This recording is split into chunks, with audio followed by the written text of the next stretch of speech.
किसी वस्तु का कोई जोड़ है, ना किसी डोरी का है, वो आपके अंदर पवित्र आत्मा डाल देता है। और जैसे ही पवित्र आत्मा डालेगा तो जैसे पतंग की डोर होती है, ऐसे आप उसके साथ जुड़ जाते हैं।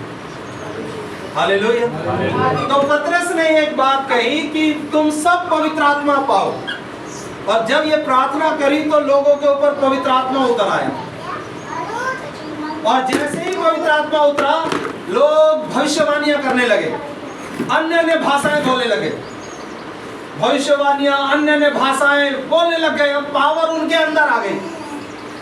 पहले वो दूसरे पर निर्भर थे, अब सामर्थ उनके अंदर डाल दी गई, क्योंकि परमेश्वर ऐसा ही करता है, वो हमें अपाहिज नहीं बनाता है। जब मैं मसीह में आया था तो मैं मसीह में आने से पहले मैंने देखा था कि लोग क्रूस का लॉकेट पहनते थे अपनी सुरक्षा के लिए, बेचा जाता था लॉकेटों को मेलों में।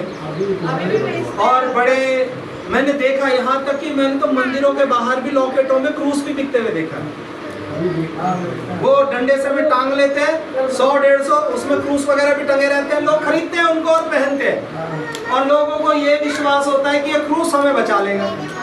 लेकिन जब मैं मसीह में आया तो मुझे परमेश्वर ने पवित्र आत्मा दिया और मेरे अंदर एक विश्वास डाल दिया कि ये बाहर की दैहिक चीजों से सुरक्षा नहीं है, आत्मा के अंदर की चीजों से सुरक्षा है। ये चीजें तो पुरानी हो जाएंगी, घिस के टूट जाएंगी, जो अपनी रक्षा नहीं कर पा रही है वो मेरे साथ कैसे सुरक्षा देंगी। पर पवित्र आत्मा जब मेरे अंदर आया तो उसने मुझे बताया कि मैं तेरे अंदर रह करके तुझे सामर्थ्य दूंगा। हालेलुया। तो यही काम यहाँ हो गया, और जैसे ये काम हुआ तो ये चमत्कार देख करके एक व्यक्ति हैरान हुआ, और उसका नाम था समौन जादूगर। यही जादूगर जिसने बपतिस्मा भी ले लिया था। इसने देखा ये कौन सी पावर है भाई, ये कौन सी ताकत है कि इन्होंने हाथ रखा और उस आदमी के ऊपर स्वर्ग से पवित्र आत्मा उतर आया।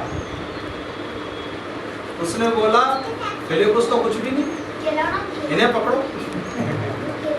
कई बार ऐसा ही होता है, बाहर से या कहीं से कोई प्रभु का जब दास आ जाता है, उसके जरिए परमेश्वर काम करते हैं, तो लोग अपने पासवान को भूल जाते हैं, क्योंकि यार ये तो कुछ भी नहीं है, ये बंदा है, इसको पकड़ो। और ऐसे में वो कभी कभी उनका मन का विचार जो होता है वो अनुचित हो जाता है। जैसे कि समौन जादूगर का हुआ, वो भाग के घर गया, रुपए लेकर के आया,